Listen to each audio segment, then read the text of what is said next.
first up. Why isn't the club playing it cautious with Tom Stewart tomorrow and giving him another rest? Because he's 100% ready to play. We're in the moment. We're not managing our effort or our availability at this point of the season where full systems go. So it's not to say that we don't think about these things. We do, and I'd like to think that we're very prudent and sometimes overly cautious when it comes to the health of particularly our really important players, but it's just not an issue. And I think I was clear post-game because that was the feedback that we got pretty quickly when we subbed him off, that was a very precautionary move to make sure that he was right for this week, and that's exactly the way it's played out. So he's trained fully, you've had 2 main sessions since, so you've Yeah. trained fully, no problems whatsoever? Yeah, done it all in case I've missed anything. No, it just hasn't been a factor. It wasn't even a question I was expecting, to be honest, because it was clear on Monday that he was going to be right to go. James Heard during the week said if the Cats can clean up defensive transition, you can talk about the flag potentially. Sorry, who said that? It was James Heard. Oh yeah.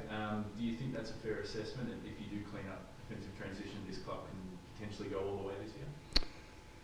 Oh yeah, but I think we're one of probably 9 at the moment. That's kind of the way I'm reading it. I don't think it's necessarily going to be the best team across the course of the season that wins it. I think it will be the one that plays the best footy at the pointy end, and I think all those teams are capable. That's not always the case at this stage of the year. I think we've got a few more areas of our game that we'd like to be sharper than just that part, and that's certainly one. But we feel like we have the capacity to challenge the very best. It feels to me more than ever in this world that, you know, if we're off, we've still got the vulnerability that we could get beaten by anyone. So, you know, hence we feel, while we respect the opposition, we just feel like there are parts of our game that need to get better in order to challenge those really good teams. Charlie Kerner's been a big name floated this week in terms of moving clubs. Do you then have to, when you hear those rumours, go up to a young guy like Shannon Neal and sort of confirm with him, no, we are happy with you in the forward line and we do want to keep you here? Is that a conversation you need to have with some of the young players up there? No, it's not one that I feel that we need to have, and I probably shouldn't. You've done a great job of sucking me into Charlie Curnow, but let's say Charlie played at the Cats, he'd be playing with Shannon Neal. So that maybe isn't the most obvious example, but I think all players at all teams are aware that every club's trying to improve their list, and I don't think especially when you consider the very best players in the competition, it's probably not the thinking of a really high-performing team to think, what would this mean for our guys who are on the edge of the team? You just try to get better, but I think it's clear to me that it's started. Like we're into that mode now where, okay, there's going to be a lot of headlines and there's going to be a lot of rumours and a lot of innuendo. Most of them won't be true. Some of them will have a skerrick of truth, but it'll be really hard to get done. We'll just try to keep focused on what we're doing. It's a real pleasure, to be frank, to be part of a club that has such a strong team in that area. I've got so much confidence in them. So it allows you to do what we need to do, you know, at this point in the season, knowing that all that work is being done in the background by others. But my involvement in that stuff's actually quite limited, in late July. It had been reported as well on top of that he was open to a trade specifically to join Geelong. Is the club actively trying to pursue him, or have they actively pursued him in the past, considering his links to the region and being from Torquay? I kind of get the logical connection there, and the other part that is obvious as well is that every club would be open to the very best players in the competition, which he's been sort of over the journey. But we're not really in the business of thinking, I mean, my understanding is contracted until 2029. It's not really our call to make. And more than I think you might realise, even when a player does end up moving to a club, you know, the destination club actually plays a bit of a backseat to it all, because, you know, the player himself has a big say, and the club he's contracted to has a big say as well. Like, I don't think other clubs, the Gold Coast, I think Sydney were mentioned as well, have much power in this situation. So the most prudent thing to do is to do nothing. But you should ask Andrew Mackie. We should do a joint press conference at some stage, and he should take some of these questions. He sits up there smiling, shaking his head, like it's not happy. Brilliant.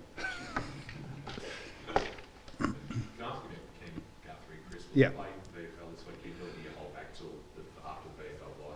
No, we'll hold back. He's just not quite ready. So what it means is with the bye that it's a little bit longer than we would like, but confident that he'll get a fair bit out of the training between now and then, and you know he will play more game time when he comes back than he would have if we pushed him into this game. So I think the end result's going to be pretty marginal. So does that answer the question then, that you're comfortable that 2 VFL games, which is all you'll have left, will be enough for him to, I suppose, put a body of work together that, you know, puts him in contention to play at AFL level? Oh no, we'd like more, but it's you got to deal with the situation that's in front of you, and it's a bit hard to predict where it's at. I think it's a bad policy to try to forecast what it might look like when he comes back. We've just got to see how he plays, how he feels, how he pulls up, and deal with the amount of game time that we're allocated. And as I said before, we really value the way we train, and you know, the idea it might not be match practice, but there are opportunities for us to get pre-season like work into a guy like Cam that you know that we think will give him some chance to be available, but it's just too hard to forecast with accuracy at the moment. Just another guy's been out for a little while. Toby Conway obviously returned last week. How is he tracking? He must have been also just great for the group to see him back out there again. Yeah, I have bracketed he and Mitch Edwards together. They've sort of been on a similar path and have come back together, and seeing both of them play in the VFL is really exciting for us. So probably reference my previous answer in relation to Cam Guthrie. We're open-minded to those guys, but not too prescriptive with the way we're forecasting it to roll out. We'll just get what we get over the next couple of weeks and then make an assessment as to how we can progress them. But nothing's on or off the table with those guys. Toby played 3 quarter, he came into the game at quarter time last week. Chris, Yeah. You're a winger. Does that extend out this week that will, as good as unencumbered on Sunday? No, you still have some restrictions, and both of those guys. It's not as if I play a game or two and then you're completely unrestricted and all options are on the table straight away. It's going to take a little bit of time. I'm saying that we are open-minded because we feel like there is quite a way to go to the end of the season. I know the VFL minutes are limited, but there's still quite a lot of match practice and opportunity for them to press their case. But we're not at the point where we think it's a good idea to say there's not much time left, so let's rush them or push them before they're ready. And again, like the short term's on the table, we're open-minded to it, but they are long-term guys for us. I would love to look back in 10 years' time and say those guys have been great players for us. And I think one of the only things that's going to get in the way of that with both of them is us making really bad, sort of panicked short-term decisions. Are you open to, Chris, potentially finding another AFL club whose reserves or VFL haven't played finals?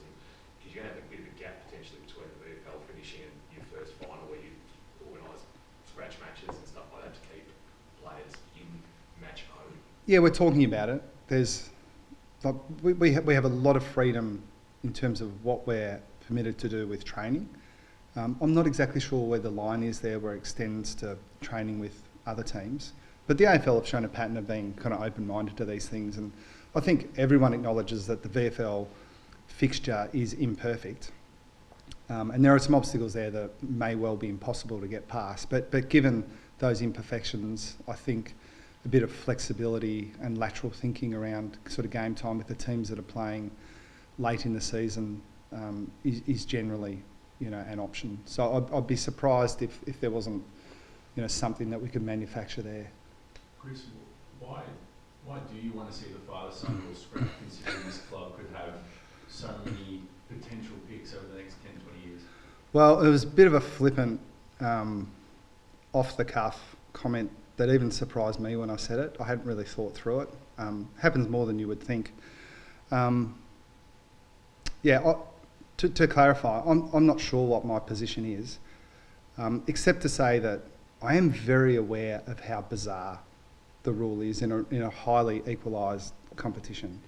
Like, it's just, is it right that teams 1 and 2 on top of the ladder have 4 players in their team, 3 of them absolute locks as number 1 picks, the other one's probably a top 5, 10 pick. So just on the surface of it, does that seem, that seems strange? So that would be my observation.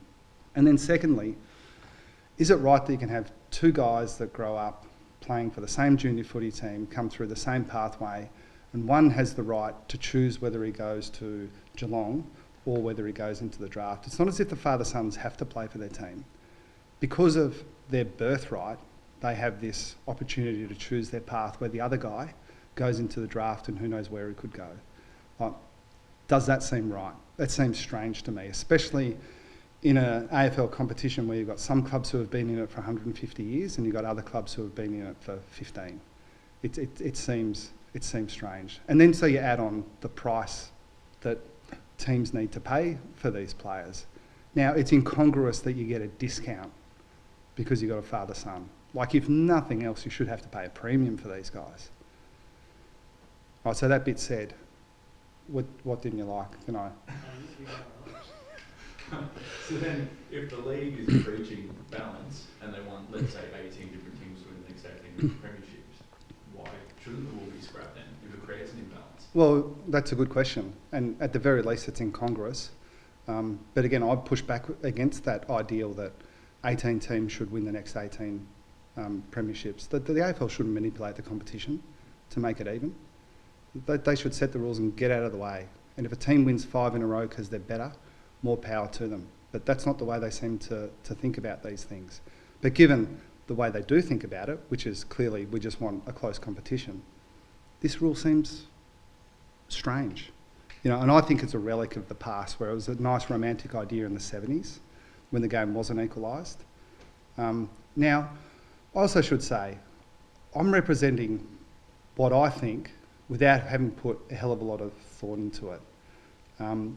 And we're actually proud of the fact that there are people at Geelong who have a different view to me. And I think that's a healthy thing to have within an organisation. Like, I'm not saying I'm right, I'm just making some observations. And I'm certainly not conveying the Geelong Football Club's view. Do you feel the Cats did maybe, like, it's unfairly benefit back in the successful era, the 3 premierships with Hawkins, Scarlett, Ablett being father-sons? Yeah, but I'm not making a partisan Geelong comment here. If anything, I'm arguing against what the opportunity. Yep, I understand what you're saying, but let me just make it clear, because I think it's some of the you guys, like, when was Tom Hawkins a father-son? Or was Nick Dacos even born? Like, how far do we want to go back? Like, do we want to start talking about whether it was fair that Polly Farmer played for the Cats as well? I mean, at some point, things need to evolve and change. And as things have evolved within the AFL competition, we've got pioneering teams in the northern states. We've got, this fascination with trying to equalise the competition. And when you do that, all you see is the inequity, because everyone's different. GWS's situation is so different to Richmond's. So to try to make this a really socialised environment where, everything is evened up, like, you're just never going to get there. You're always going to... There's a competitive balance piece of work that was done, and it appeared to me it just became a matter of, like, complaining about what you didn't have compared to the next guy. But that's what clubs should do. They should lobby on their own behalf. And I would imagine Carlton are red hot on keeping the father-son rule the same, because they've got a gun coming through. Like, fair enough, I don't argue against that. But when you take a step back and take, a non-partisan view, I think these are kind of observations that are worth debating. So in a flippant moment on TV, without even thinking, I said something I prefer I didn't. But because I did say it, now I'm taking the time to explain, at least a little bit of what was on my mind. And I've had some experience at Fremantle as well, by the way. Like, Fremantle don't have father sons. I completely get their point of view on this one. All of a sudden, the Brisbane Lions have father sons because they've inherited Fitzroy's history. The Ashcroft boys are friends of mine. They're guns. I love them and their family. But because of their birthright, they had the opportunity to play for Brisbane or the Gold Coast or go into the draft. That's something that not many young star players have the opportunity to do. Now, I don't begrudge them at all, and certainly not the Brisbane Lions. They're doing as much as they can to maximise their position. But it does beg the question, in an equalised comp, does that seem a bit strange?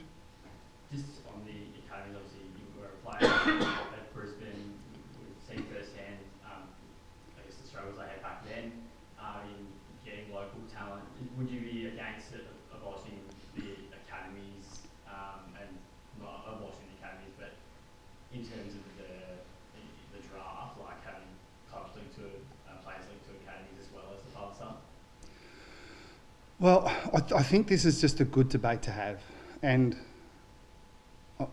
I should be probably more cautious than I am about litigating these things, through the media. I think the most valuable conversations are going to be had behind closed doors. But I think it's worth saying, I don't know any reasonable person in the AFL that thinks promoting the game and helping as much as possible to get talented athletes playing footy in the northern states is a bad thing. Like, everyone, I think, in principle agrees that that's a good idea. But we also understand the vested interest that some of those clubs have in getting first rights to those talented athletes. And so, it seems to me that it all comes down to the price that clubs have to pay. Like, if it's fundamental to the history of our game that the father-son rule is maintained, okay, well then it's incumbent on the AFL to make sure that the price paid for generational players is appropriate. And that was true with Tom Hawkins, as it is true with Will Ashcroft. But again, maybe I sound like I think I've got the answers. I don't. I'm more just making observations. Again, I'm explaining it in detail now because I made a flippant comment that I probably shouldn't have. But what else have we got to talk about? That's it, I reckon. Oh, Pat, is it going that badly, is it? No, it's fine. Okay. I was just going to ask one about Ollie Henry. I mean, obviously he's found his way out of the side and, in different forms throughout the year. What does he have to do to earn his spot back in the AFL side? Well, we've seen what Ollie can do at the highest level, and we've got so much confidence in his ability. Right at the moment, it's not working out for him, but if I explain in great detail what I think players need to do in public, then I've made a mistake. Like, these are private conversations. I would like to think that he's clear in our faith in what he can do. But at any one time, especially with good availability, we're going to end up with good players in good form who are just sort of on the edge of the team. That's where he finds himself at the moment, but it's on the bleeding edge.